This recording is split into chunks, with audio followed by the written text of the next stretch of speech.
Hoy tenemos la 12ª reunión de primatología en casa y hoy tenemos el gusto de tener a una primatóloga colombiana, Alina Valencia, que nos va a hablar hoy de su trabajo de conservación con tití gris en Colombia. De hecho, el título de la charla es ¿qué significa conservar el mico tití en un paisaje humano? Y yo quisiera presentar a Alina.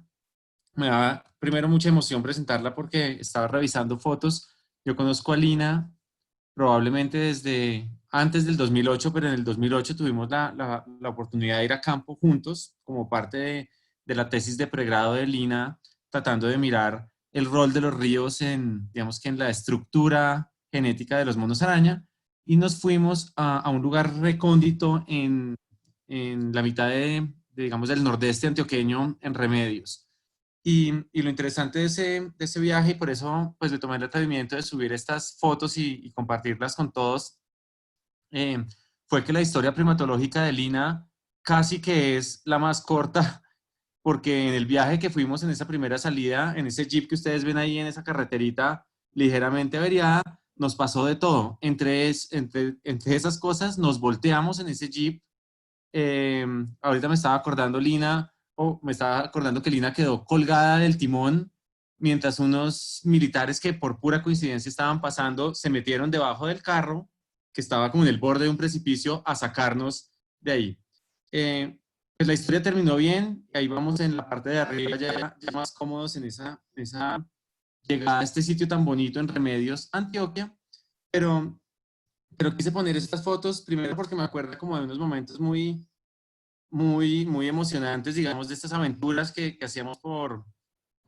Colombia buscando estas muestras y estos micos, y por varias cosas más. Acá está, pues es un sitio divino, acá está Lina y yo hace 12 años, esto es septiembre de 2008 si no estoy mal,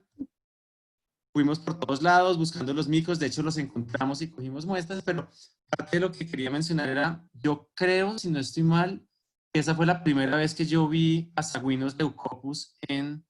vida silvestre. Y ahora pues que Lina es una experta en este tema, me hizo acordar que probablemente con ella fue la primera vez que yo pude ver a estos micos tan lindos en su estado natural, ¿no? Acá está una foto de ella, no la mejor, pero este es uno de los micos que vimos en ese entonces y bueno, yo solo quiero introducir muy rápidamente a Lina. Lina hizo su pregrado en biología en la Universidad de los Andes y, si no estoy mal, de ahí se fue después a trabajar con Anthony Di Fiore en sus estudios de doctorado en la Universidad de Nueva York, y finalmente se movió con Tony para la Universidad de Texas en Austin, donde terminó hace un par de años su doctorado trabajando en temas de genética y aplicados a conservación del tití gris, un primate que, si bien ha tenido cierta atención en Colombia, realmente tampoco es que sepamos mucho y necesita una gran cantidad de investigación, y Lina ha estado ahí a la vanguardia en eso. Y hoy en día Lina está en Global Wildlife Conservation trabajando como oficial de conservación para Colombia, y ahorita nos estaba contando, pues está trabajando en más países de Sudamérica en temas de conservación pues de primates y la biodiversidad.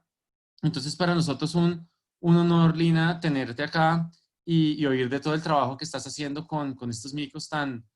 lindos y endémicos de Colombia. Entonces, voy a dejar de compartir pantalla y si quieres, compártela inhabilitando,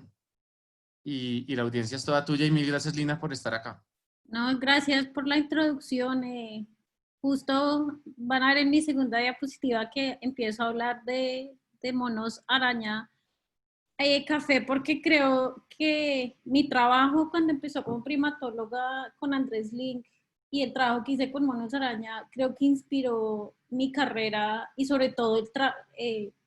el hecho de poder viajar por toda Colombia, bueno, por toda Colombia no, por toda el Magdalena Medio y realmente entender el paisaje en el que vivían los monos araña café. Y creo que eso determinó 100% mi carrera como primatóloga y como conservacionista. Y esa aventura de Andrés fueron 10 kilómetros de carretera que nos demoramos, creo que 7 horas. Si no es por Andrés,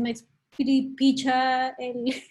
ese jeep. Bueno, fue una aventura llegar hasta Remedios, pero fue una de las salidas más bonitas en mi vida y las experiencias más chéveres que he tenido en campo. Entonces, gracias por la introducción. Yo les quiero hablar un poquito de mi trabajo de doctorado, pero más allá de mi trabajo de doctorado con Titi Gris, un poco cómo mi carrera como primatóloga y como conservacionista ha sido definida por las experiencias que he tenido en campo y con primates. Y lo que me gustaría hablar hoy es también, a veces uno cuando sale de la universidad no tiene muy claro qué es conservación, toma clases de conservación, lee libros de biología de la conservación, pero hay todo un gran camino de la teoría a la práctica de qué significa conservar una especie o qué significa conservar biodiversidad. Entonces quería contarles hoy un poquito de eso y usando como ejemplo mi trabajo con el tití gris, que pues Andrés lo dijo y creo que no, las fotos no mienten, creo que es una especie, aunque todos decimos eso de nuestra especie de estudio, pero creo que es un primate supremamente hermoso, endémico de Colombia, con un sistema social y reproductivo de apareamiento único y que, aunque es una de las especies más estudiadas en el país, creo que nos falta mucho por conocer de ella. Entonces, como les contaba Andrés, mi carrera como primatóloga empezó en el 2007, 2006 y empecé a trabajar con Andrés Lin, entendiendo un poco cuál era el rol del río Magdalena sobre la composición genética y la diferenciación genética del mono araña café, y partíamos de la hipótesis que las poblaciones del oeste del río Magdalena tenían un pelaje un poco más oscuro que las poblaciones del Banco Este, y se hipotetizaba entonces que esas dos posibles subespecies de mono araña café habían sido resultado como del río Magdalena como una barrera para el intercambio genético. Entonces, básicamente, creo que tuve una tesis y una fase de campo súper chévere porque me permitió viajar por muchos sitios sobre la distribución del Magdalena Medio, buscando muestras fecales del mono araña café para poder hacer estos análisis genéticos. Y cuando yo empecé, digamos, mi travesía como primatóloga, estaba fascinada con la genética de la población poblacional, siempre he tenido un gusto súper grande por los procesos evolutivos que determinan la distribución y presencia de especies en los paisajes. Entonces yo empecé este trabajo con el mono araña café como una bióloga que le gustaba la genética poblacional y que estaba supremamente interesada en usar primates como un grupo de estudio. Pero a medida que fui estando en campo y que pasaba más tiempo viajando por toda Colombia, me empecé a dar cuenta que esta especie que estaba tratando de entender cuál era los patrones que estaban determinando su composición genética, estaba realmente en riesgo. El mono araña café en ese momento y aún es uno de los 25 primates más amenazados del mundo y está catalogada como críticamente amenazada. Y algunas de estas fotos son mías, pero otras son tomadas de internet, pero era lo que yo veía siempre. Bosques talados, como un primate completamente arbóreo caminando por el suelo, primate arbóreo como mascota. Y empecé a darme cuenta que no solo el tití gris, que no solo el mono araña, sino, como decía Andrés, el tití gris, los cariblancos, aulladores, bueno, todas las especies que tienen distribución, que se sobrelapan en distribución con el mono araña café, realmente viven en paisajes completamente transformados, donde la idea que uno tiene del primate viviendo en un bosque pristino en el Amazonas, pues no es cierto. Y sobre todo esto es aún más cierto en la región andina de Colombia, que tiene los mayores niveles de colonización humana. Entonces, como que terminé mi tesis de pregrado sintiendo súper, estoy haciendo genética, estoy identificando la composición genética de estos primates amenazados, pero realmente no estoy haciendo mucho para conservar a estos primates amenazados. O sea, ¿qué estoy haciendo yo como primatóloga para permitir y entender un poco cómo estos primates están viviendo en estos paisajes altamente transformados? Y como lo dice mi título de la charla, que son paisajes transformados por acciones humanas. Entonces, es una gráfica que a mí me gusta mucho porque básicamente está mostrando en el eje Y la riqueza de primates y en el eje X una predicción del área o de las zonas en el mundo donde va a haber mayor probabilidad de que haya actividades humanas y en específico producción agrícola, y vemos que las zonas en rojo, que las zonas donde hay mayor riqueza de primates y donde hay mayor, se predice que habrá mayor producción agrícola, se sobrelapa muy bien con las zonas tropicales donde está la mayor diversidad de anfibios, perdón, ahora trabajo con anfibios, de primates. Y si uno mira justo Colombia, la región andina es ese hotspot donde tenemos muchas especies de primates, pero donde en el 2050, que es esta proyección, estas zonas van a estar totalmente transformadas en hábitats agrícolas. Entonces, este sobrelape espacial humanos, primates o primates humanos y no humanos, desde que empecé mi tesis de pregrado me ha rondado la idea de que, bueno, conservar a primates en estos hábitats nos toca pensar en cómo podemos lograr su conservación fuera de áreas protegidas.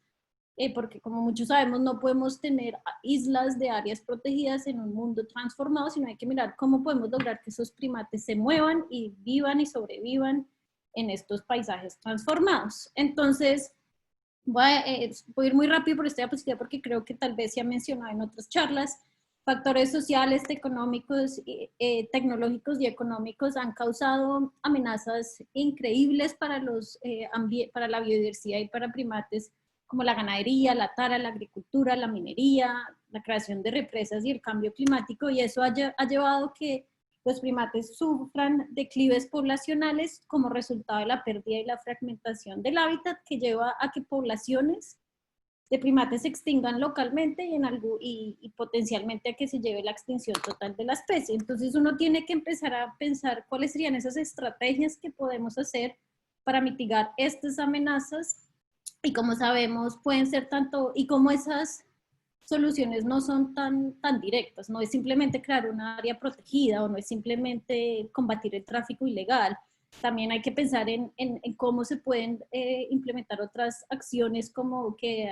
fomenten las prácticas de uso sostenible, que aseguren la seguridad alimentaria en poblaciones locales que están usando esos recursos en el bosque, que cómo se puede fomentarla y empoderar a las comunidades a mejorar las gobernanzas de sus territorios, y se llega a la realidad de que los primates están en peligro y esto es un problema supremamente complejo que necesita soluciones también complejas y que necesita enfoques interdisciplinarios. O sea, no podemos simplemente mirar la biología o la ecología, sino nos toca mirar la economía, las ciencias sociales, la antropología, para entender cómo podemos proteger a estos primates dentro de estos sistemas donde sus hogares, sus hábitats se están sobrelapando, a veces en un 100% con los humanos. Entonces, esta pregunta de cómo pueden los primates, ¿pueden los primates sobrevivir en paisajes transformados por los humanos? La evidencia y lo que he visto en campo y todos los hemos visto es sí. Entonces, ¿cómo lo están haciendo? Y esta es una pregunta que me llevó entonces a empezar a mirar como primatóloga, cómo podía empezar a mirar en el desarrollo de estrategias para conservar primates en estos paisajes. Entonces, actividades antropogénicas llevan a la fragmentación del hábitat, y uno puede pensar en dos escenarios: en un escenario donde se pierden los hábitats, donde las poblaciones se aíslan unas de otras, lo que lleva a que haya una dispersión y un movimiento restringido de esas poblaciones, lo que en últimas lleva a que haya la extinción local de las poblaciones. Digamos que este es el escenario A, súper negativo. Pero también tenemos un escenario B, que es lo que vemos en muchos paisajes en el mundo, y debo aclarar que no es para todas las especies este escenario, pero vemos escenarios en donde hay fragmentos de bosque, en medio es una matriz de hábitats subópticos, puede ser rastrojeras o bosques en sucesión temprana, que por un lado permiten la conectividad del paisaje, pero también por otro lado dan servicios económicos y ecológicos a los humanos que están viviendo en esos paisajes. Entonces dan beneficios tanto para la especie de interés, para el primate de interés, también para las comunidades humanas que están compartiendo ese espacio con esos primates, y encontrar este link es lo que en últimas va a permitir la persistencia de poblaciones de primates en lo que yo llamo una interfase donde los humanos y los primates están compartiendo su hogar. Entonces, digamos que marco teórico o este escenario A y B llevó a que yo empezara a trabajar en mi doctorado en entender un poco cómo los efectos de la fragmentación del hábitat estaban afectando los patrones de dispersión del mico tití gris y cómo esta información podía ayudar para la conservación de la especie. Entonces, digamos que yo cuando empecé mi carrera como primatóloga estaba únicamente interesada en el primate. Quiero entender qué está pasando con el primate y empecé mi doctorado y dije, Lina, para conservar al primate no solo puedo pensar qué está pasando con el primate, sino tengo que entender qué está pasando con las otras especies que comparten ese hábitat con el primate y en especial los humanos. Y el tití gris presentaba para mí un modelo súper claro para hacer este estudio, porque el tití gris, si muchos lo han visto en campo, es una especie súper que tiene la capacidad de sobrevivir en hábitats súper degradados, que usa un montón las rastrojeras, que se mueve por todo tipo de hábitats, que está constantemente interactuando con comunidades humanas. Si por ejemplo uno va a Mariquita, ve una población de tití gris en la plaza y en algunos bosques aledaños de Mariquita, lo mismo pasa en Norcasia Caldas. Entonces, los sagüinos en general son especies que son súper, tienen la capacidad de moverse por diferentes tipos de hábitats y eso les ha permitido poder compartir los espacios y estos paisajes transformados con los humanos. Entonces, como decía Andrés, el tití gris es una especie endémica de la región andina de Colombia. Si uno mira en la IUCN, creo que sigue catalogada como amenazada, pero realmente la última actualización la catalogó como vulnerable. Y la razón de por qué el mico tití gris se encuentra amenazado es porque si uno mira su distribución actual, y digamos es su distribución según la IUCN, los diferentes tipos de hábitats que hay en su distribución, donde los verdes vienen a ser bosques o diferentes bosque maduro, bosque secundario, bosque en sucesión temprana, y este colorcito carmelita es más pastizales y zonas anaranjadas, zonas de no bosque y zonas negras son zonas industriales. Vemos que el tití gris tiene una distribución supremamente heterogénea y cuando uno se pone a mirar el 80% de su distribución actual, de su distribución ha sido transformada por procesos de ganadería y solo el 15% de esa distribución está compuesta por bosque primario secundario. Entonces, cuando mira uno este paisaje tan heterogéneo, tan delgado y tan fragmentado, donde básicamente es un paisaje de parchecitos de bosque en una matriz de pastizales, fincas ganaderas, mucha palma, muchos cultivos, muchas represas, carreteras y grandes centros urbanos como Medellín, nos damos cuenta que la razón por la que el tití se encuentra amenazado es porque sus poblaciones han declinado en los últimos 2 décadas y también, aunque no es parte de lo que trabajé en mi tesis y en mi investigación, por tráfico ilegal, porque pues es una especie que les gusta mucho como mascota y hay un tráfico nacional y local. Entonces, para mostrarles un poquito a lo que me refiero, que el tití es una especie que se adapta a paisajes transformados y tiene una relación muy cercana con las comunidades humanas y donde las comunidades humanas, su día a día se ve afectado o determinado por la presencia de hábitat del tití. Les quiero mostrar unos videos donde, uno realmente ve a estos titís moviéndose por todos lados. O sea, esto es una finca ganadera, hay cercas y estos titís se mueven relativamente fácil. O sea, esto era una cosa que uno veía diariamente, de un parchecito de bosque a otro por esta cerca, que realmente es peligroso. Si el mico se llega a caer, cae al agua, hay gran exposición del sol y entonces hay mayor tasa de deshidratación, hay mayor predación por gatos y por perros. Entonces vemos que el tití, aunque vive en un paisaje bastante transformado, tiene la capacidad de adaptarse y moverse entre estos parches y por diferentes tipos de hábitats, y esto se ve muy común viendo al tití moviéndose por pastizales, por entre las vacas, cruzando carreteras, por entre alambre de torres de luz. Y a mí algo que me da súper curiosidad es que también no tienen ningún problema en meterse a las casas a forrajear. O sea, esto es otro árbol de ellos para buscar comida, tanto que, por ejemplo, en Norcasia y en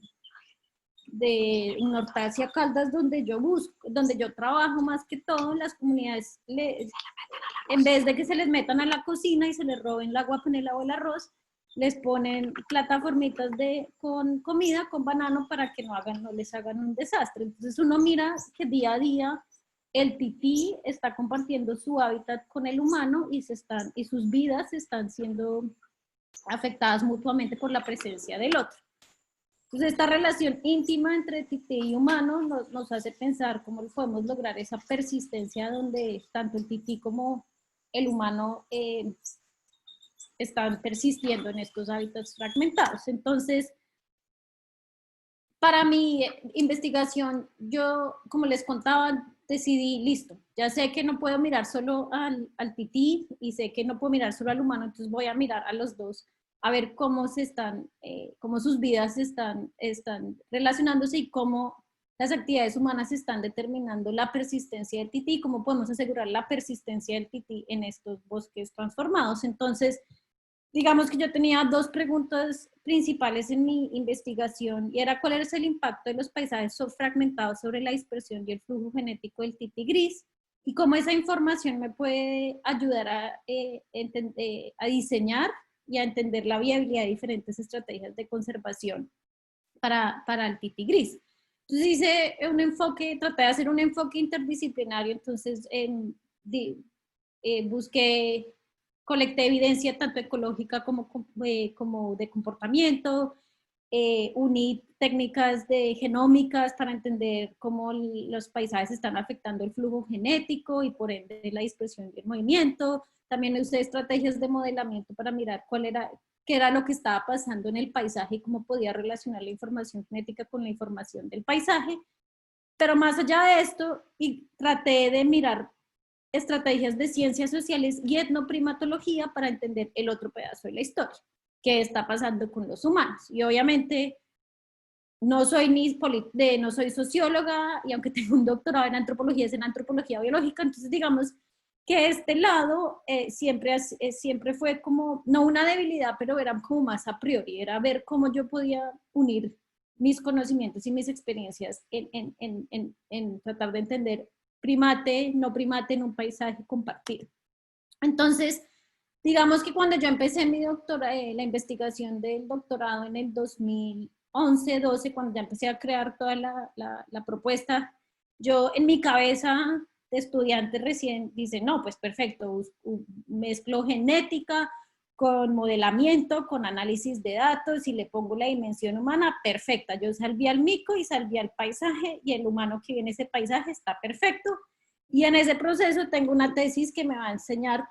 a entender cómo paisajes transformados y heterogéneos impactan los patrones de movimiento, dispersión y flujo genético. Mirando esta ecuación que en ese momento se veía tan sencilla, 6 años después, uno se da cuenta que esto no es tan fácil, que no es tan fácil lograr esta interacción y esta interacción entre estos dos componentes, y en últimas, esto es lo que nos va a permitir conservar a la especie a largo plazo. Pero entonces les voy a contar un poquito qué fue lo que hice acá, qué aprendí y cómo esto me llegó a entender que este componente humano es supremamente importante y no puedo llegar acá sin este componente. Entonces, yo empecé mi investigación tratando de entender si las poblaciones de tití, del micotití gris, estaban genéticamente diferenciadas unas de otras, y si esa diferenciación está siendo explicada por el paisaje, es decir, poblaciones que están separadas al norte y al sur son genéticamente diferenciadas porque entre ellas dos hay todo un paisaje fragmentado de fincas ganaderas que impiden el flujo genético. Entonces, mucho tiempo de mi investigación se fue en cebar con banano a diferentes grupos de primates de tití gris, para poder tomar muestras de ADN que me permitieran entonces acceder a información genómica de la información. te preguntarán por qué Lina no cogió muestras fecales, sino muestras de ADN, y la razón es porque parte de lo que mi investigación quería era entender procesos recientes en el paisaje, es decir, procesos no históricos como un río que se creó, una montaña que surgió, sino como procesos recientes como transformación del hábitat estaban afectando la composición genética de las especies. Y para eso entonces necesitaba tener una gran cantidad de marcadores moleculares distribuidos a través de todo el genoma del tití gris, y no un solo marcador en el ADN mitocondrial o un par de marcadores microsatélites. Y para poder acceder a esa información genómica, es decir, una representación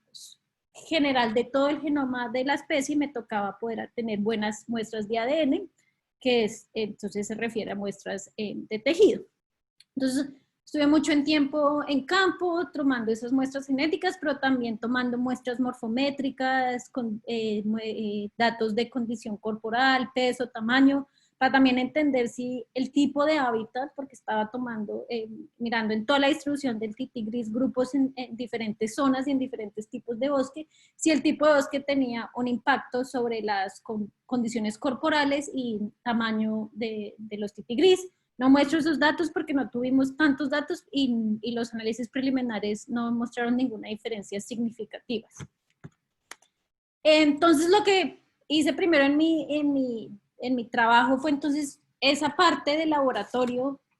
que debo confesar al principio fuera lo que más me encantaba de este doctorado, era cómo puedo crear un método para identificar miles de marcadores moleculares distribuidos a través de todo el genoma del tití gris, relativamente rápido, relativamente barato y sin usar un genoma de referencia, y cómo esta metodología la puedo usar para estos primates. Entonces, digamos que mi aproximación al principio fue súper teórica, y debo confesar que después de estar mucho tiempo en laboratorio, enfrente del computador, tratando de programar, y al mismo tiempo pasando mucho tiempo en campo, como que vi una desconexión entre qué estoy tratando de hacer para salvar al tití gris en estos paisajes fragmentados y cómo estoy invirtiendo mi tiempo. Es decir, invertir mi tiempo en el laboratorio y programando realmente me va a ayudar a salvar al tití gris. ¿Es suficiente? Igual tocaba hacerlo porque necesitábamos buscar la información genética, y básicamente lo que hacía este método que se llama DDRAT, y es un método en donde uno tiene todo el genoma de todo el ADN de una especie y usa unas enzimas para cortarlos en diferentes pedacitos de ADN, y se llama doble digestión, porque estamos usando dos enzimas de restricción. Lo que uno termina teniendo es muchos pedacitos de ADN que secuencia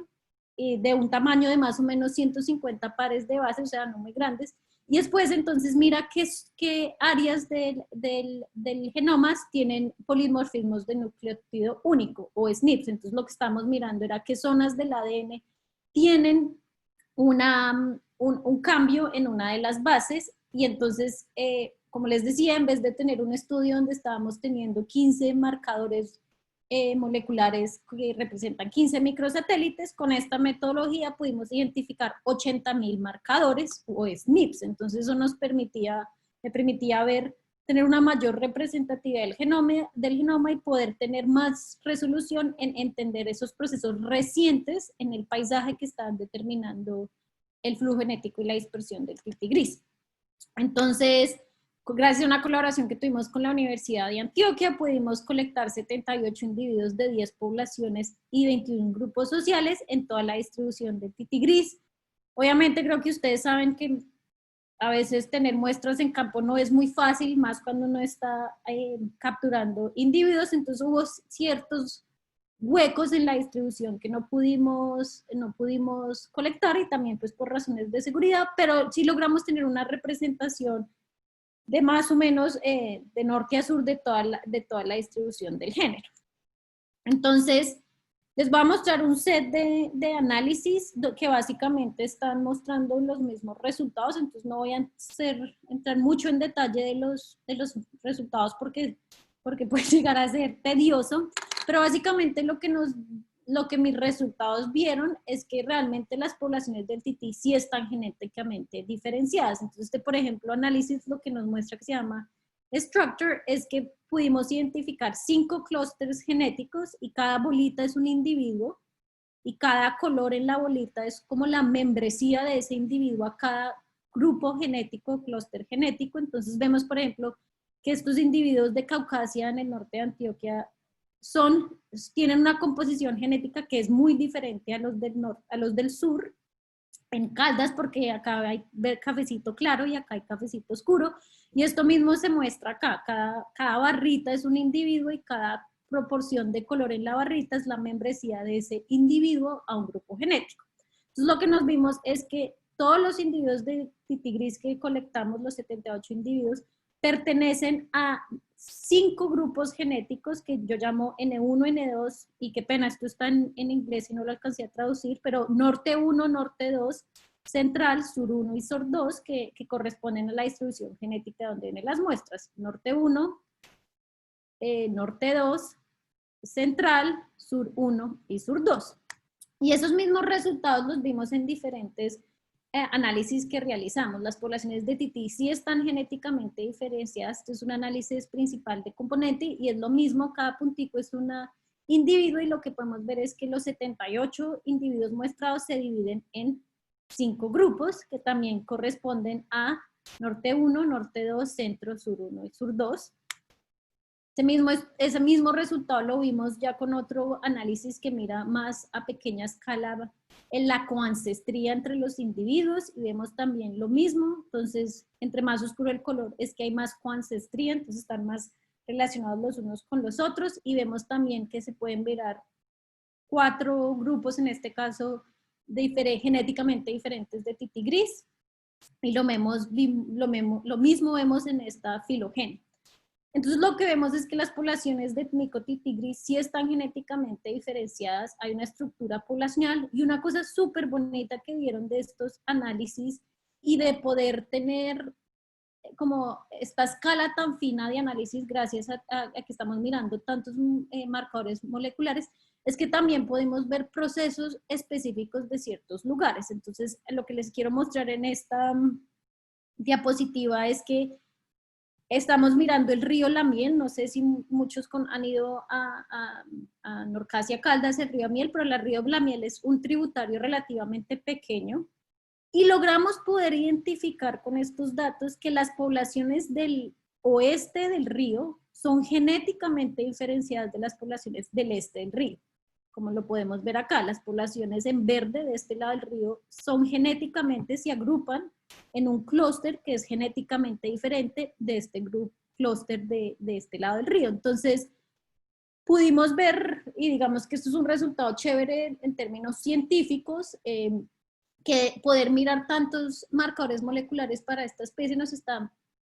pudiendo mostrar procesos que se están dando a escalas pequeñas, como es el río Lamiel actuando como una barrera geográfica. Entonces, lo que pudimos también ver es que las poblaciones que esta estructura poblacional estaba siendo explicada por un modelo de aislamiento por distancia, es decir, que poblaciones que están geográficamente más cerquita son genéticamente más parecidas, es decir, que estas entre ellas son más parecidas que esta entre esta, y que hay mayor variación entre poblaciones que dentro de poblaciones, que también es un resultado esperado si las poblaciones están genéticamente diferenciadas. Y algo que fue interesante es que la población de Caucasia, que es la más al norte, y esta ya es el límite de la distribución, fue genéticamente más diferenciada del resto. Esto puede ser un resultado de que de dos cosas, de uno que el gradiente de fragmentación aumenta a medida que vamos hacia el sur de la distribución de la especie, pero también puede ser un artefacto del muestreo que se hizo. Como verán, no tenemos muchas poblaciones en el norte, esta región del Perijá está totalmente, de la serranía de San Lucas está completamente sin muestrear. Entonces puede ser que el hecho de que Caucasia en Antioquia es más genéticamente diferenciada simplemente es un artefacto de los datos, pero digamos que el mensaje para llevarnos a la casa es si las poblaciones de tití están genéticamente diferenciadas, y la pregunta es, ¿por qué? Y entonces, ¿qué podemos hacer con esa información? Entonces, creo que la respuesta más inmediata es, ok, si sabemos que las poblaciones del norte son genéticamente diferentes de las del sur, pues nos toca tener estrategias de conservación y de manejo completamente diferentes para cada estas unidades, y las llamamos unidades de conservación diferentes. Entonces, por ejemplo, como les contaba, si como el tití gris es una especie que sufre mucho del tráfico ilegal, hay muchos, las corporaciones regionales tienen muchos, y sobre todo la de Caldas tiene centros de rehabilitación para estas especies, pero muchas veces no sabemos cuál es la procedencia de los individuos, no sabemos si el individuo lo cogieron acá y la policía lo capturó acá, o si el traficante lo cogió acá, lo vendió acá y ahora vive acá. Entonces, a la hora de reintroducir estos individuos es muy importante saber de qué población vienen, porque uno quiere conservar su identidad genética, y justamente esto es un trabajo que la Universidad de Antioquia está realizando con muchas de estas muestras y otras muestras más, que creo que trabajo con Andrés y con WCS, para entender un poco cómo han sido las dinámicas de tráfico. Entonces, digamos que la primera pregunta es, listo, ¿qué está pasando con las poblaciones del tití gris? Están genéticamente diferenciadas, pero a mí me quedaba sonando, listo, súper, diseñaste un protocolo súper chévere de genómica, lo puedes aplicar a cualquier especie porque lo tratamos en todas las especies o la mayoría de géneros de mundos del neotrópico, pero me queda siempre la pregunta, bueno, ¿y qué? ¿Qué es que esta información cómo me puede ayudar a realmente mitigar las amenazas que están afectando al mico tití gris? Porque realmente para mí eso es conservación, es cómo puedo mitigar las amenazas para asegurar que estas especies estén siendo conservadas a largo plazo. Entonces, siempre la pregunta era, ¿cuáles son las amenazas y cómo las puedo mitigar? Y siempre, siempre, siempre, en cualquier contexto, la mayoría de las amenazas siempre son pérdida de hábitat por prácticas agropecuarias, y siempre por eso pongo a esta vaca, porque este era mi típico día en campo para trabajar con los titís, es atravesarme unos pastizales para llegar a los bosques donde estaban los titís. Entonces, por eso pongo esta imagen de ganadería, porque entonces, ¿cómo puedo mitigar esta amenaza? Si esta amenaza de ganadería es tan latente,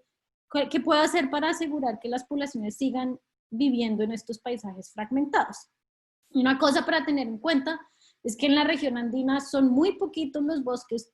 primarios que quedan, y son muy poquitas las oportunidades que nos quedan para la creación de áreas protegidas, sobre todo para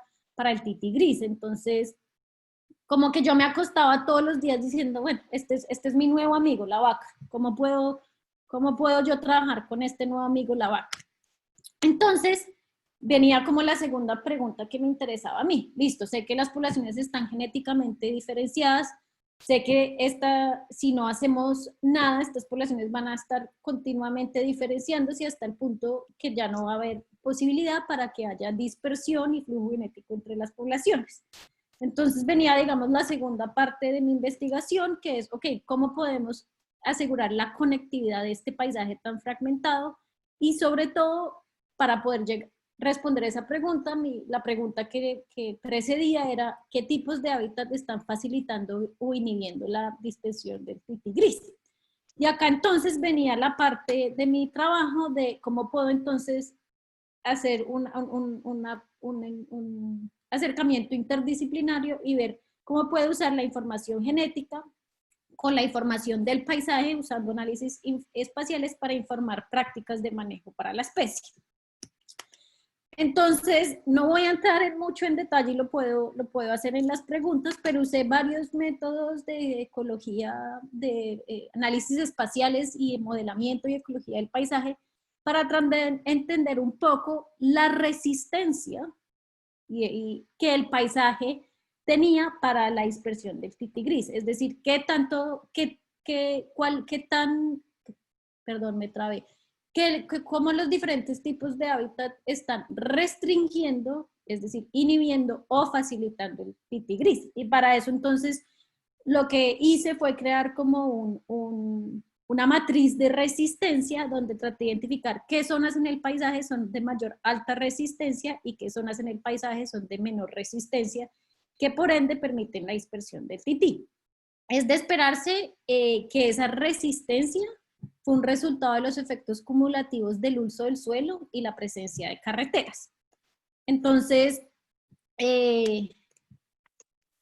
si se acuerdan bien o tienen uso, digamos, esta zona, acá está Medellín, entonces, por ejemplo, van a ver que es una zona de alta resistencia.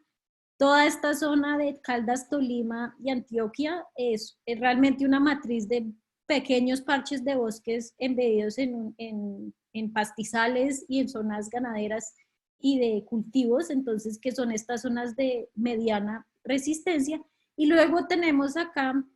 en la Serranía de San Lucas y el DRM y el Distrito de Manejo Integrado Cauca-Nechí, que es un bosque relativamente continuo y conservado que presenta baja resistencia. Pero si uno, por ejemplo, se enfoca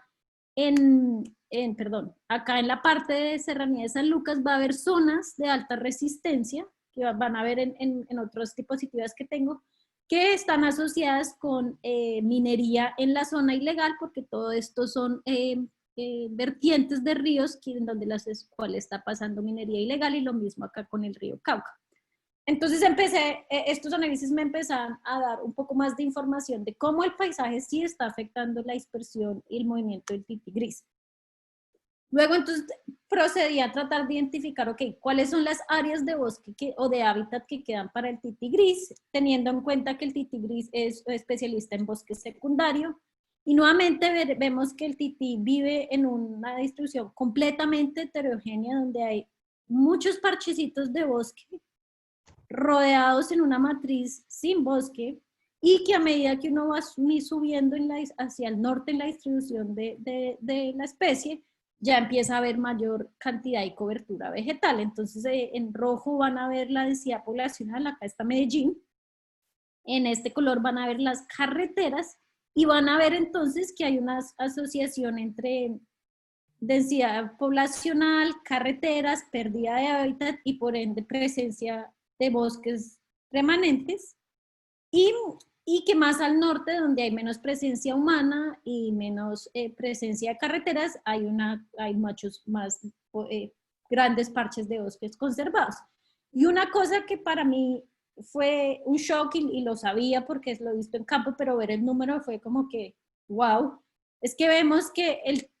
la mayoría, el 35, un tercio de los bosques disponibles para la especie tienen un área menor de 20 hectáreas. Y tan solo el 3% de la distribución tiene un área mayor de 1000 hectáreas, y realmente esa zona es lo que les decía, la Serranía de San Lucas y el DRM y Cauca-Nechí. Entonces vemos que el tití vive en un paisaje completamente heterogéneo, donde hay pedazos de parches de bosque embedidos en fincas ganaderas, represas, centros urbanos, minería ilegal y carreteras.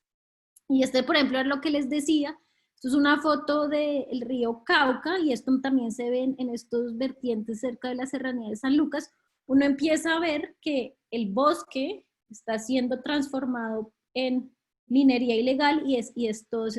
esta situación que uno está viendo por acá. Y perdón, me di cuenta que no traduje todo en inglés a español, qué pena con ustedes. Bueno, entonces ya mirando cuáles habían teniendo en cuenta cuáles eran todos los parches de bosque disponibles para el tití gris, a mí me interesaba saber, ok, cuáles son esos parches de bosque claves que debemos conservar para asegurar la conectividad del paisaje. Y básicamente esto se midió como la centralidad de cada parche. Lo que yo hice fue modelar, y van a ver un poquito más adelante, los diferentes corredores posibles de hábitat que hay entre todos los parches, y básicamente los parches de mayor centralidad son de los cuales salen mayor número de corredores. Entonces, acá bosques grandes como la Serranía de San Lucas mostraron tener altos niveles de centralidad, es decir, son súper claves para mantener la conectividad, creo que es un resultado de esperarse. Pero algo muy interesante es que cuando uno estandariza esa medida de centralidad por tamaño del bosque o del parche, se empieza a dar cuenta que todos estos bosques chiquitos del sur son súper claves para mantener la conectividad del paisaje. No sé si los alcanzan acá a ver en agua marina. Entonces, un resultado súper clave es, sí, los bosques grandes como las serranías en Lucas son claves, pero más allá de eso, en la distribución sur de la especie, para poder mantener la conectividad del tití gris en estos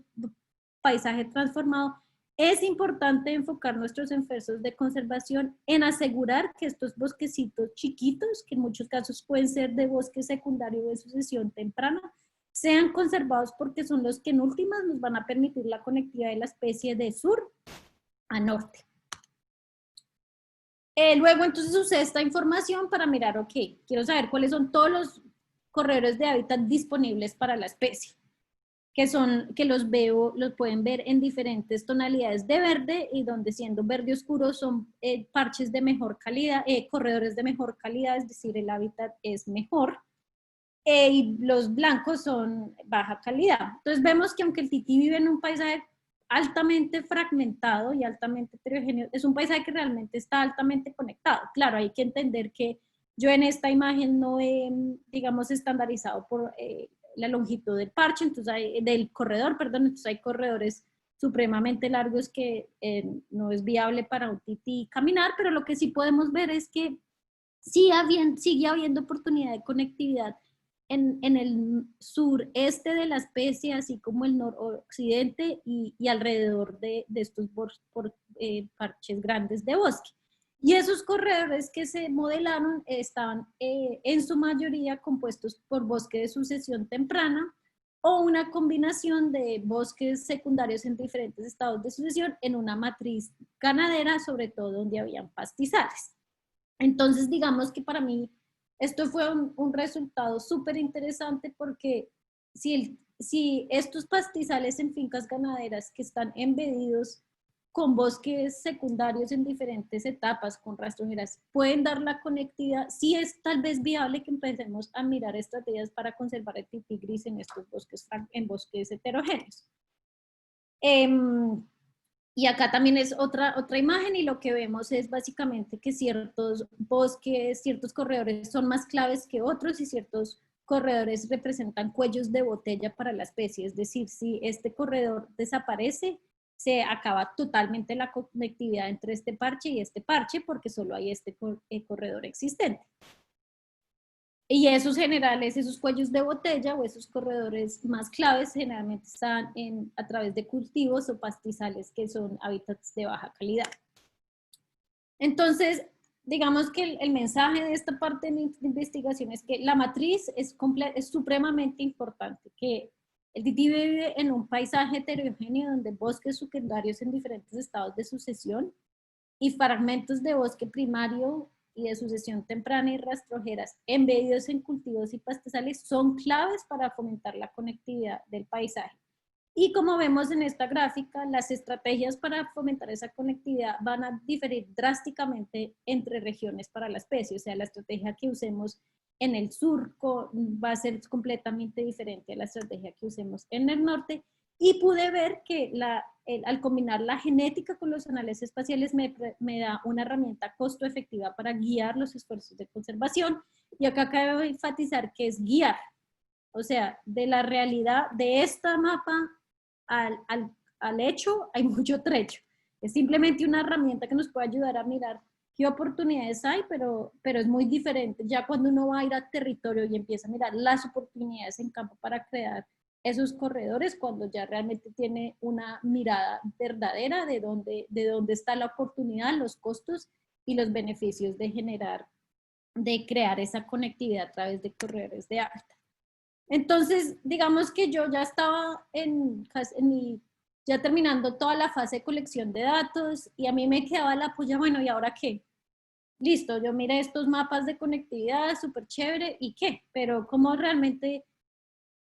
puede el tití sobrevivir en estas fincas ganaderas donde me la he pasado tanto tiempo trabajando? Y puede la ganadería ser un aliado para el diseño de corredores de hábitat para el tití gris. Y acá, entonces empecé a pensar, si el problema es el ganado y los ganaderos,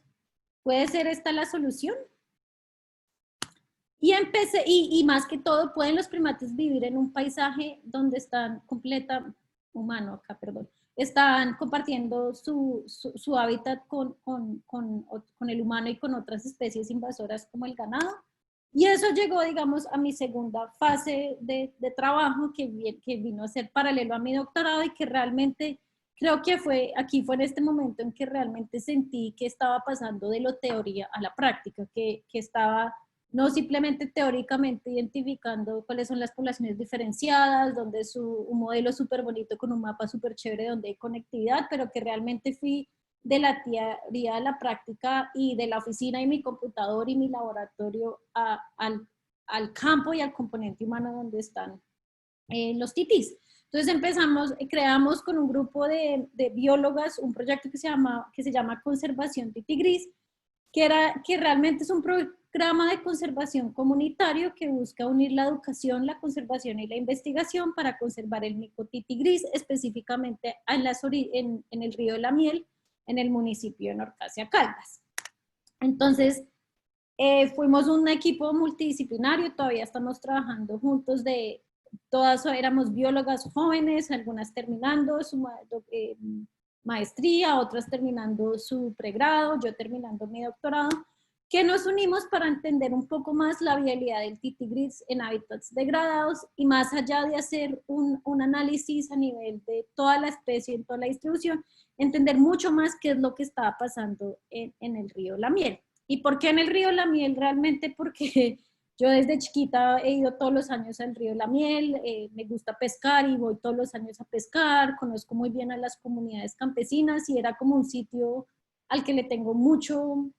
corazón y mucho amor y fue realmente el sitio donde pude ver de primera mano cómo el tití realmente comparte su hábitat y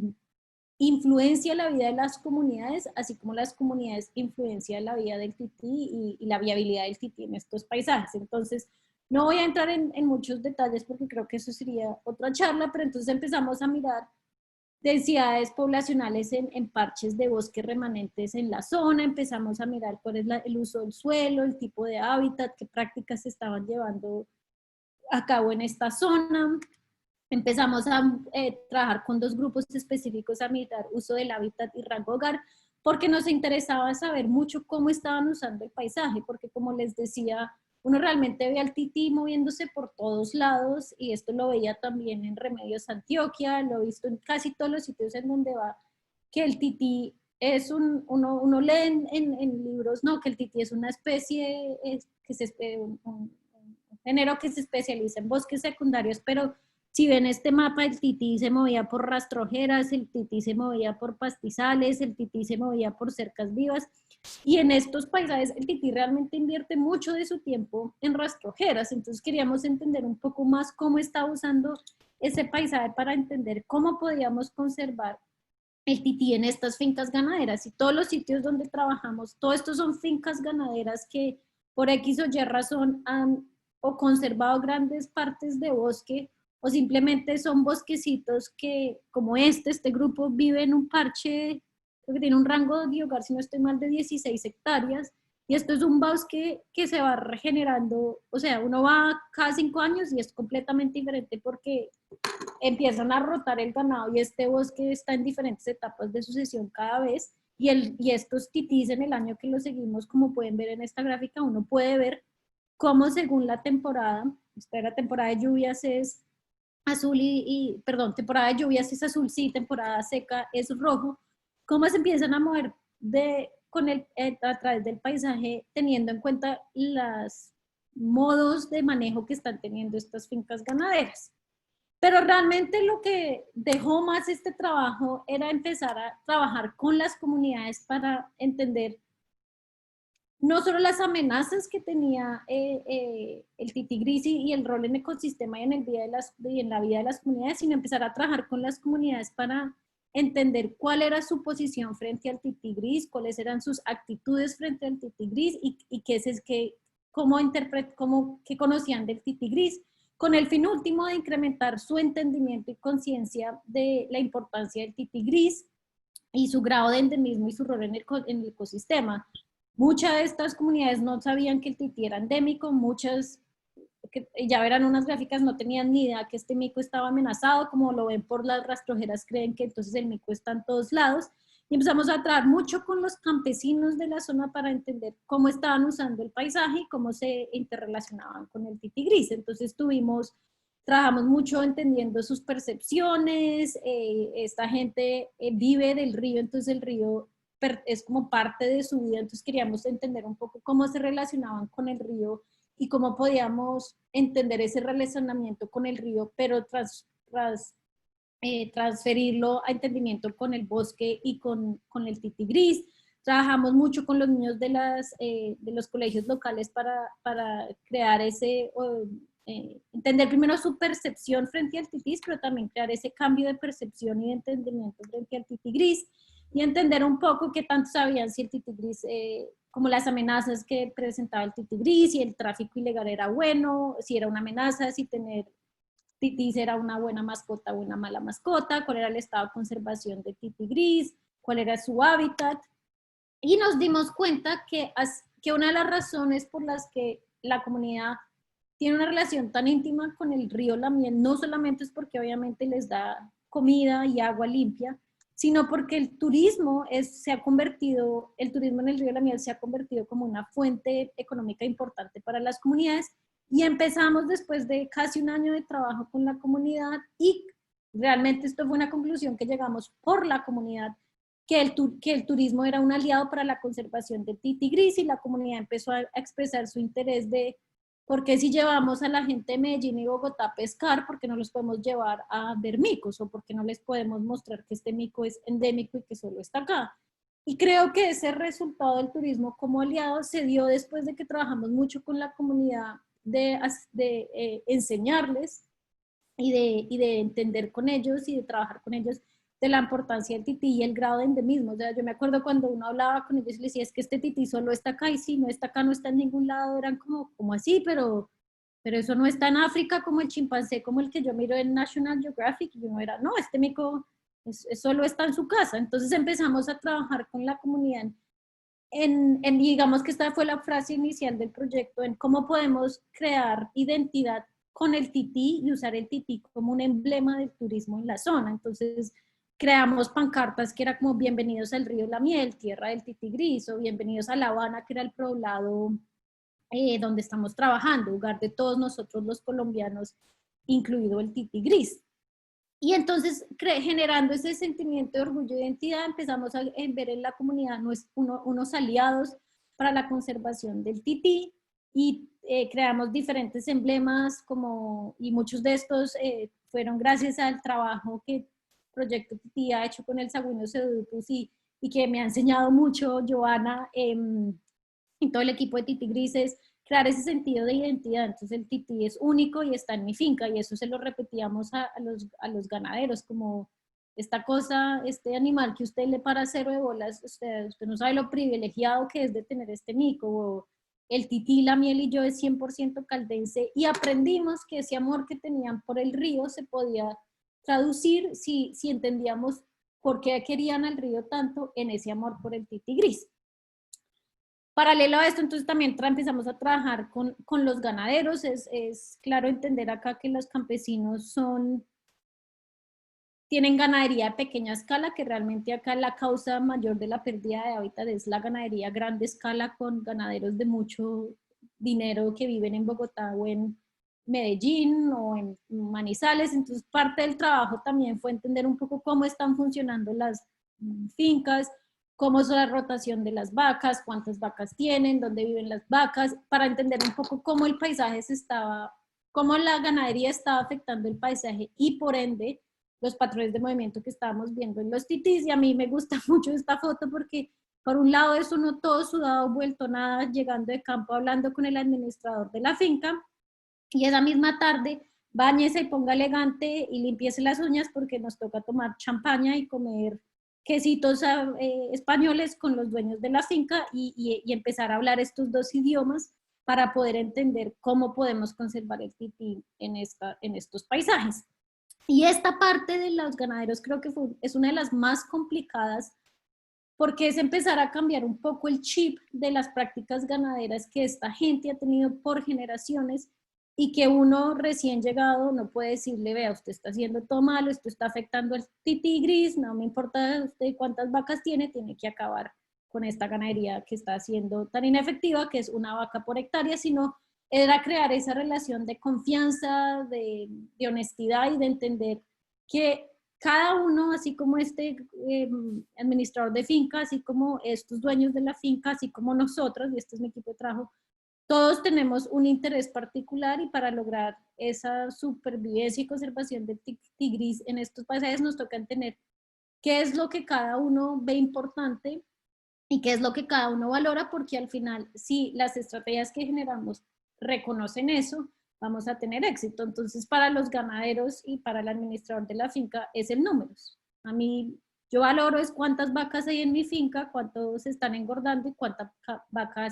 cuánta carne, la tasa engorda y cuánta plata me está llegando al bolsillo, y si el tití se conserva chévere y si no también, pero al final yo quiero ver es los resultados económicos. Entonces,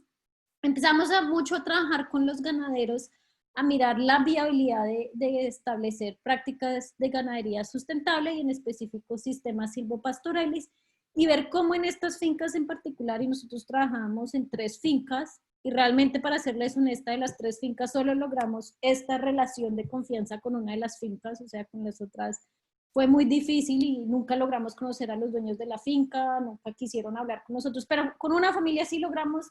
el sueño de volvernos amigos y de empezar a pensar, listo, ¿cómo podemos hacer ganadería sustentable en su finca? ¿Qué se necesita? ¿Qué interés hay? Y siempre la conclusión era, hay mucho interés, entienden el beneficio de implementar sistemas silvopastoriles, pero es supremamente costoso porque tiene un costo alto de implementación inicial, así el beneficio se vea a largo plazo. Pero digamos que esta fase inicial nos permitió entender un poco quiénes son los actores y cómo puedo lograr este paisaje ideal donde acá está el tití y acá están las vacas y el tití se puede mover por estas cercas vivas y al final yo gano más plata, el bosque se conserva y puedo producir más carne y más leche. Entonces, creo que cómo se pasó de la teoría a la práctica fue entender el problema no solo desde la perspectiva del mico, sino de la comunidad. ¿Qué es importante para el mico, pero qué es importante para la comunidad? ¿Cuáles son las actitudes y los comportamientos de la comunidad frente al tití? Y entendiendo eso, entonces uno puede empezar de la mano de los resultados de mis análisis genéticos y espaciales, empezar a mirar cómo se pueden vivir en un paisaje amigable para el humano y el no humano. Y entonces,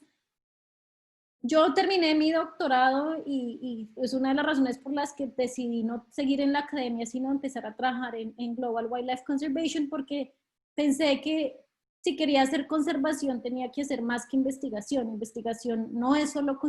conservación, no solo es investigación y conservación. Necesita un trabajo grandísimo con las comunidades locales que están viviendo y entender,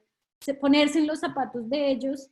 Y la conclusión a la que llegué fue, ¿es la conservación lo que está guiando mi investigación o es la investigación lo que está guiando mi conservación? Y al final, ay, perdón, qué pena, hay tantas cosas que no traducí, lo siento. Era que mi investigación de ahora en adelante iba a estar enfocada en entender cuáles son las amenazas y la investigación iba a ser solo eso, cuáles son las amenazas para así poder diseñar intervenciones para mitigar esas amenazas y estrategias para monitorear cómo mis intervenciones están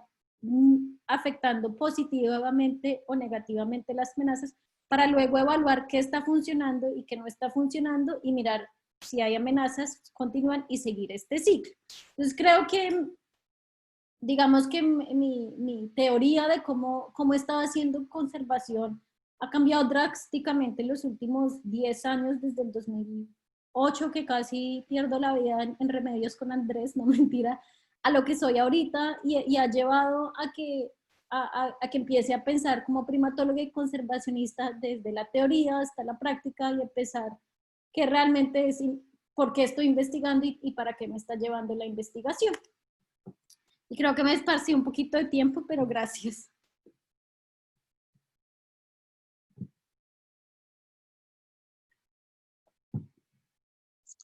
Hola Lina, muchísimas gracias a ti por la presentación y por todo el trabajo que seguramente tiene muchísimas repercusiones para la conservación de esta especie. Tenemos bastantes preguntas, entonces vamos a empezar. Bueno, la primera pregunta es, suponiendo que la variación genética entre esta especie tiene que ver con el aislamiento por cuerpos de agua, ¿podríamos saber el tiempo en que comenzaron a presentar diferencias genéticas entre sí? Sí, pero quiero aclarar, gracias por la pregunta, súper interesante. Quiero aclarar que eso de, yo hice el ejercicio con un pequeño río tributario que mostró diferencias a escala pequeña, pero de ahí a decir que cuerpos de agua están determinando la variación genética de toda la especie, creo que no tenemos esa evidencia y es más, en la distribución de la especie no hay ningún cuerpo de agua suficientemente grande que nos permita llegar a esa respuesta, pero sí, eventualmente, que fue por ejemplo un trabajo que hicimos con el mono araña café, uno si tiene la información genética necesaria puede tratar de mirar, de datar con fósiles y decir, ok, este evento de diversificación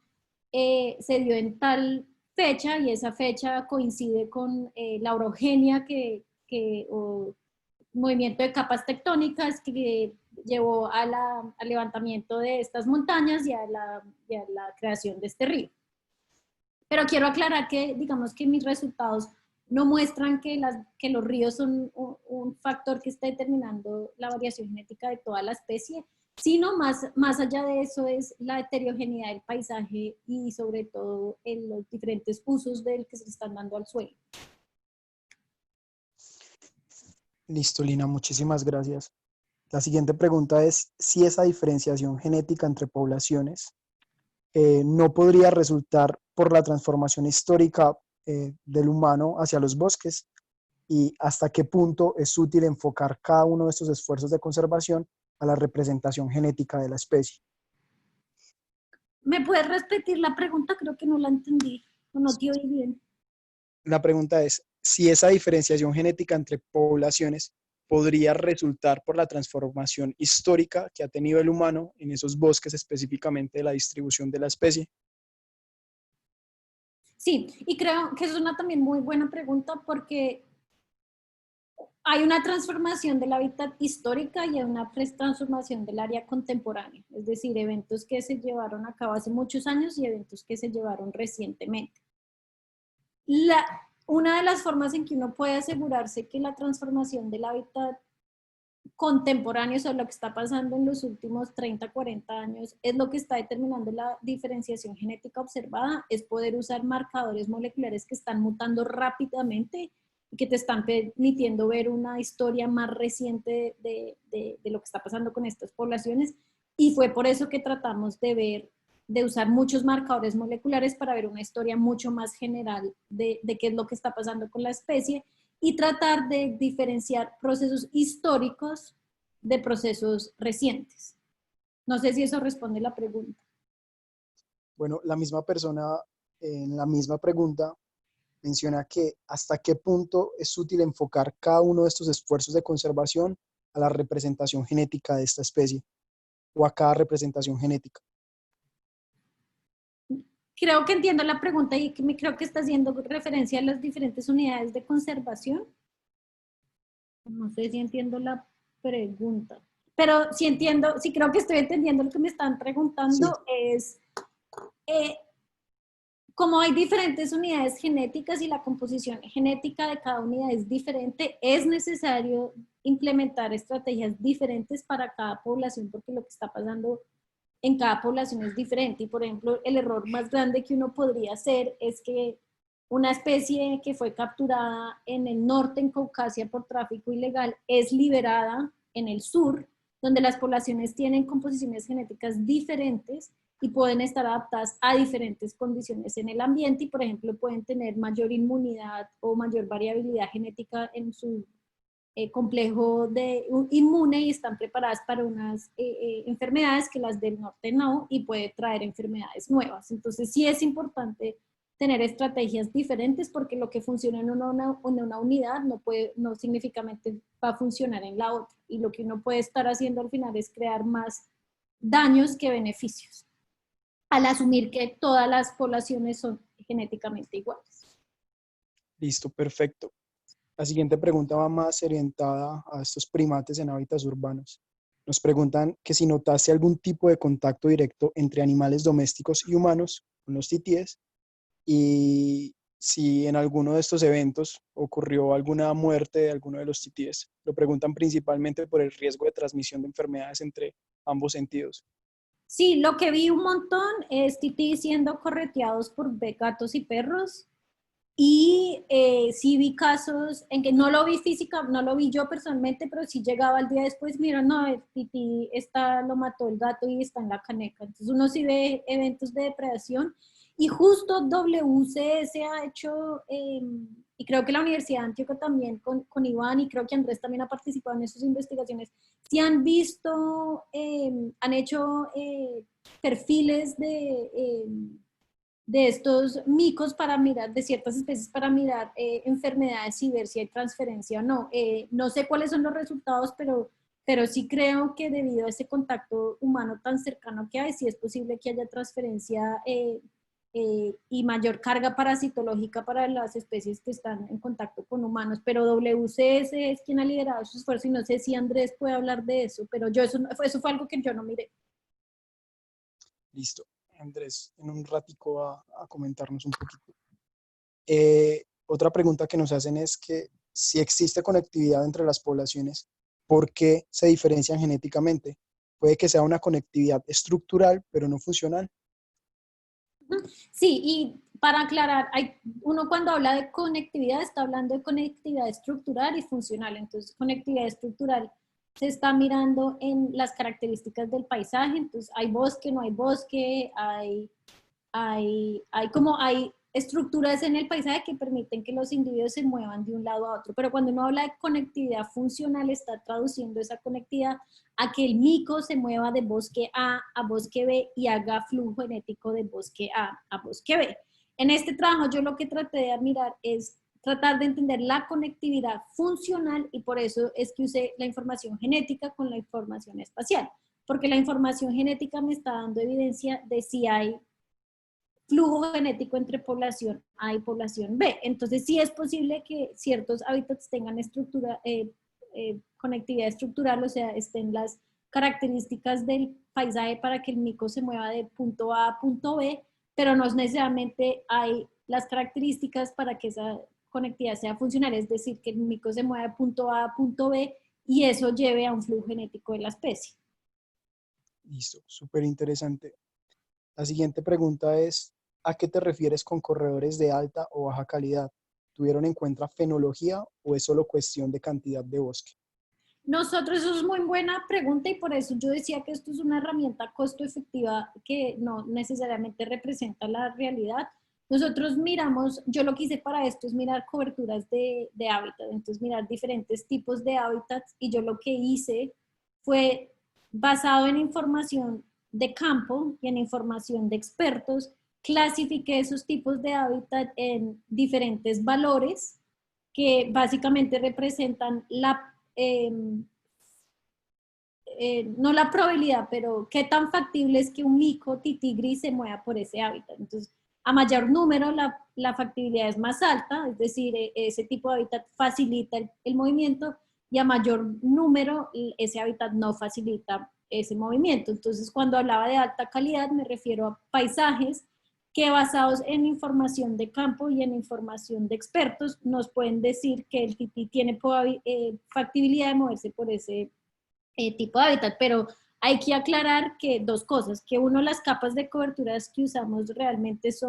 no son tan precisas como quisiéramos, o sea, son una escala de 100 metros, perdón, sí, 100 metros por 100 metros, cuando uno quisiera una escala de 1 metro por 1 metro que le da mucha más precisión de que ese tipo de hábitat tiene ese tipo, que ese lugar en el mundo tiene ese tipo de hábitat. Y también, obviamente, aunque los valores que se le dio a la alta y baja calidad son informados, también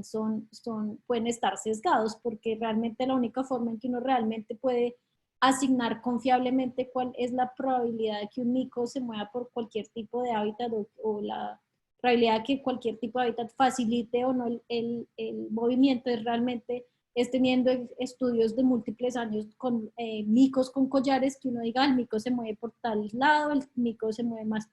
tiene más probabilidad de moverse por acá, moverse por acá o por allá, pero uno no tiene esa información. Entonces sí está haciendo asumiendo cosas a priori que están siendo informadas, pero sí no son 100% precisas. Bueno, gracias. La siguiente pregunta es, ¿cuál es el papel de la deuda de extinción en la población que estudiaste? ¿Fue evaluada y a qué nivel? No la evalué, entonces no puedo responderte la pregunta. Listo. La siguiente pregunta tiene que ver un poco con conservación y la hace Andrea Barrera.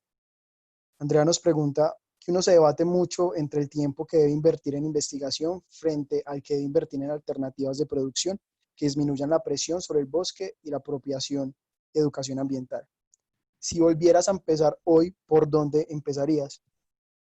Es una súper buena pregunta, Andrea, y creo que por eso es que dejé un poco la academia, porque si pudiera volver a empezar, creo que no me hubiera metido en esta investigación tan teórica y técnica de entender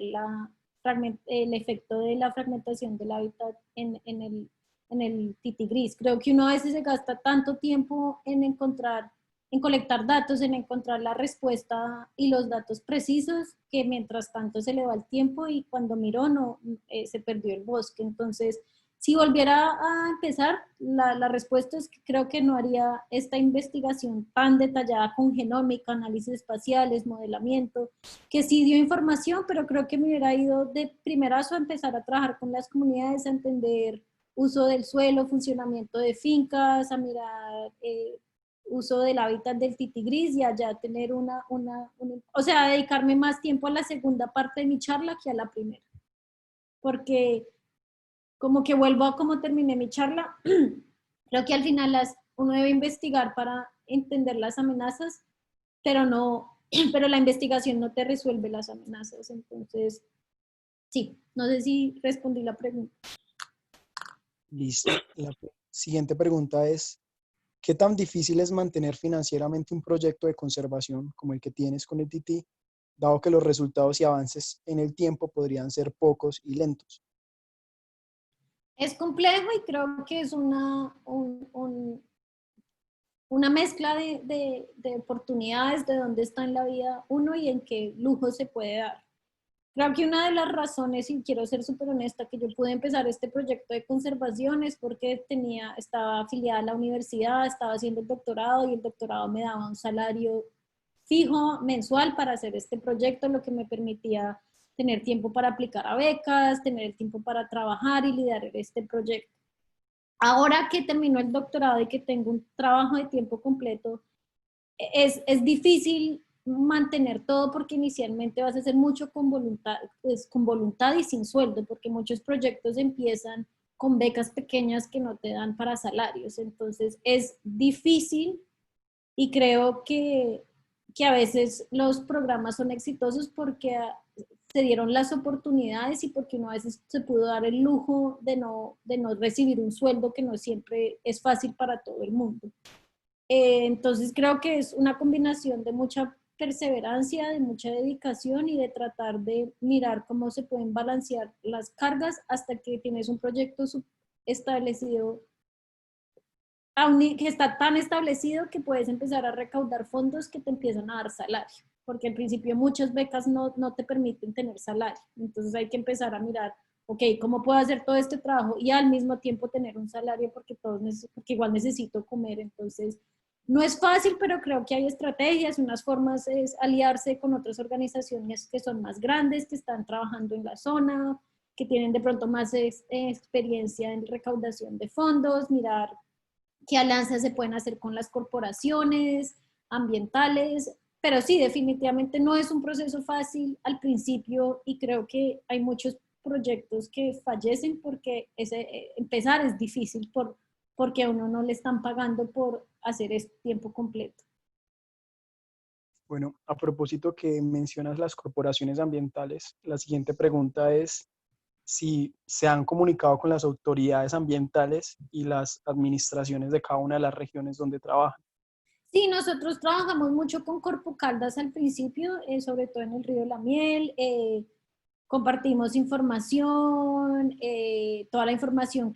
todos los resultados de este proyecto se los hemos presentado, hemos tratado de trabajar con ellos para informar algunas de sus decisiones, y justo en este momento, como yo empecé a trabajar tiempo completo, la Universidad de Antioquia y Iván Darío Soto, él sí continúa esos trabajos con la corporación, sobre todo en la parte de genética y de tráfico. Entonces, digamos que sí trabajamos de la mano con la corporación en la evaluación del proyecto, y por ejemplo todos los resultados del proyecto, todas las cartillas de educación que generamos, toda esa información la tiene la corporación, y lo que esperamos es poder seguir trabajando con ellos para hacer un esfuerzo más coordinado. Pero digamos que los mapas de conectividad y ya el uso de esa información para guiar procesos de conservación o de reforestación que esté teniendo la corporación, hasta ahí no hemos llegado todavía. Listo. La siguiente pregunta es, ¿consideras que los sistemas silvopastoriles como alternativa a la ganadería tradicional es una estrategia viable teniendo en cuenta el equilibrio entre producción y conservación? Sí, creo que es viable, pero quiero aclarar que no creo que es la panacea. Es decir, creo que la ganadería es mala, que los sistemas ganaderos actuales no son buenos, no son viables, y que no se puede conservar la diversidad en sistemas ganaderos. Creo que son viables para ciertas especies, pero no para todas. Por ejemplo, en donde yo trabajo en el Río de la Miel era distribución histórica de 5 primates, era mono araña, tití gris, aullador, zeus y aotus, y de esas el mono araña está localmente extinto, el zeus se ve en muy poquitos bosques, o sea, está extinto localmente en ciertas zonas. Entonces es una estrategia viable, sí creo, para especies como el tití gris, pero no es la panacea para toda la diversidad en el ecosistema, y no creo que teniendo sistemas silvopastorales vamos a conservar el ecosistema como está, pero creo que sí es una estrategia, por lo menos para cambiar ese modelo de que tenemos que tener una vaca por una hectárea, a tener un modelo mucho más costo efectivo y que da mayor producción y que le baja la carga y el efecto sobre el ecosistema. Pero no creo pues que pongamos silvopastoriles en todos lados, porque eso va a salvar al mundo. Bueno, muchas gracias. Siguiendo esa misma línea, ¿tú crees que exista la disposición de parte de los grandes ganaderos para evaluar estas alternativas silvopastoriles? En mi experiencia, pero con ciertos ganaderos, sí, o sea, para darte mi experiencia, algunos son, no, a mí no me meta cuento chino, yo esto lo llevo haciendo 40 años y funciona y punto. Y usted no sabe nada, usted es una hippie, usted no sabe nada, perfecto. O sea, para unos no va a funcionar, para otros sí, creo que la mayor dificultad es que sí hay el interés, sí hay el entendimiento de por qué funcionan, pero lo que decía, la implementación de estos sistemas es súper costosa al principio. O sea, al final de la historia, en 5 años, el costo se va a ver los beneficios. O sea, el ganadero día a día va a empezar a gastar menos y a ganar más. Pero esa implementación inicial no solo requiere mucho tiempo, mucha plata, sino mucho tiempo. Y requiere enseñarle a los trabajadores las nuevas técnicas. Entonces creo que sí es factible si se hace un acompañamiento en la implementación. O sea, creo que si le dices al ganadero, acá está suerte, no funciona, pero sí funciona si hay ese acompañamiento, y claro, viene todo un trabajo de cambiar prácticas tradicionales, y a nadie le gusta innovar, a todo el mundo le da miedo lo nuevo. Entonces, lo que ha funcionado mucho, y estos son proyectos que visité en México, no con primates, sino que están mirando dinámicas del paisaje, ha funcionado mucho cuando trabajan de la mano con los ganaderos en el día a día, y trabajan, o sea, están trabajando conjuntamente para llegar a eso, y es un proceso al principio difícil del por qué es bueno implementar esto. Creo que sí es viable, pero no se llega de un día a otro. Y no creo que se logre con todos, o sea, hay gente que es muy echada a la antigua y tiene sus prácticas y no las quiere cambiar. Y creo que lo que sí funciona mucho para completar es hacer esos intercambios, y que la gente pueda ir a fincas donde estos sistemas están implementados y vea con evidencia que sí funcionan. O sea, que no vean la teoría, sino que van en práctica cómo la vaca se engorda más rápido, cómo gasta menos plata en concentrado y en suplemento para las vacas porque hay más especies para forrajear en el ambiente, porque hay más nitrógeno en el suelo. Creo que si se llega con evidencia, sí se puede. Listo. La siguiente pregunta, ya faltan poquitas, es si crees que la presencia de turismo en la zona podría afectar negativamente a la especie. Eso es una buena pregunta y eso es en lo que nos estamos ahorita es tratando de medir qué efectos indirectos puede traer el turismo. O sea, el turismo está. El turismo no es que va a llegar nuevo, pero enfocar el turismo en ver primates y va a tener un efecto en la zona es lo que estamos evaluando. Afortunadamente en la zona nunca ha habido muy poquitos casos y fue como hace creo 10 años de tráfico ilegal donde gente foránea vino a extraer la especie. Digamos que la comunidad en sí tiene una apreciación por el mico, no tiene una apreciación negativa frente al mico y no ve al mico como una fuente de dinero para tráfico. Uno de los problemas de la zona, o no los problemas, sino de lo que hay que pensar en la zona es que hay mucha alimentación asistida. Le ponen plataformas con banano en muchas zonas, les ponen plataformas con comida en muchas zonas, les ponen arrocito. Entonces hay que mirar que si uno va a estar haciendo prácticas de turismo, que esté educando a la gente de las consecuencias posibles negativas que esas actividades tienen. Pero en esta comunidad en particular, no creo que haya consecuencias negativas porque la misma comunidad nos ha pedido hacer puentes aéreos, nos ha pedido reforestar en ciertas zonas donde ven los micos. O sea, hay una buena actitud frente a los micos y el turismo que viene es local, pero también es de ciudad. Entonces, eso es una pregunta que hay que evaluar porque lo último que uno quiere es traer prácticas que van a afectar negativamente la especie o que van a caso extremo, crear en la creación de un complejo ecoturístico y van a tumbar 10, 100 hectáreas de bosque para hacer tremendo hotel. Entonces, si me preguntas rápidamente, no le vemos implicaciones negativas, pero nos toca hacer un estudio más detallado. Listo. La siguiente pregunta, hecha por la misma persona, es, desde tu experiencia, ¿qué es lo que más recomendarías a la hora de hacer este tipo de conservación comunitaria? En mi experiencia es, o sea, estar tiempo con la comunidad, aprender de la comunidad. Ellos saben más, ellos son los expertos, uno realmente no sabe nada, uno llega y se da cuenta de lo poco que sabe. Sentarse con ellos, hablar con ellos, generar confianza con las comunidades y entender realmente qué es importante para las comunidades, porque al final, en mi experiencia, eso es lo que determina lo que se puede hacer y lo que no se puede hacer. Y al entender qué es importante para la comunidad y qué valora la comunidad y qué prácticas tiene la comunidad, uno puede entender mucho más claramente qué está llevando a cabo las amenazas y cómo puedo resolver las amenazas, porque uno a veces llega con ideas preconcebidas de no, la amenaza es esto y es por esto, y empieza a pasar tiempo con la comunidad y se da cuenta que no, la amenaza no puede ser eso, sino puede ser otra cosa, como yo pensaba, por ejemplo, que la comunidad no tenía ninguna relación con el mico, o sea, que el mico no era nada y empecé a aprender que el mico sí es importante, que el mico lo quieren, que el mico es parte de ellos y ahí fue cuando entendimos que el turismo era una posibilidad, pero si me preguntabas cuando yo empecé, yo ni siquiera consideraba el turismo, yo decía, no, la ganadería, reforestación, reforestación y nos dimos cuenta que es otra cosa, entonces entre más tiempo pasa uno con la comunidad, más esa es mi solución, y llegar con mente abierta, porque las ideas que uno tiene cambian y se adaptan y se complementan. Listo. Y ya para terminar, la última pregunta es si hay forma de vincularse al proyecto de conservación de tití gris. La hace específicamente un estudiante de veterinaria con énfasis en fauna silvestre de la Universidad de Antioquia. Sí, nos gustaría, sí hay posibilidad, el proyecto ahorita está en una fase stand-by porque estamos volviendo a recaudar fondos para volverlo a empezar, entonces ahorita, hoy ya no hay oportunidades, pero la idea es continuar con el proyecto y continuar recaudando fondos. Y para la pregunta que me hiciste hace poquito, esa es una de las fallas. En este momento estamos sin fondos y estamos buscando de todas las formas cómo podemos continuar en la siguiente fase del proyecto. Pero cualquier interesado me puede escribir y podemos hablar más. Y si no es con mi proyecto, hay muchos proyectos con Titigris activos ahorita que están buscando seguramente gente con la que quieran trabajar. Listo, Lina, muchísimas gracias por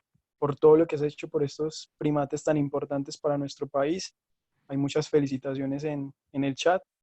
y bueno, y los invito a todas las personas que estuvieron conectados con Primatología acá en casa a que nos acompañen dentro de 15 días con una charla también súper interesante de Claudia Brieva, que nos va a contar un poquito su experiencia en Urras de la Universidad Nacional. Y también que estén muy pendientes de las redes sociales porque hay sorpresas por ahí en camino. Entonces, muchas gracias a todos y nos vemos en una próxima ocasión de Primatología en Casa. Muchas gracias por invitarme y gracias a todos por oírme. Gracias a ti, Lina. Muy bonito tu trabajo. Chao, que estén bien. Chao.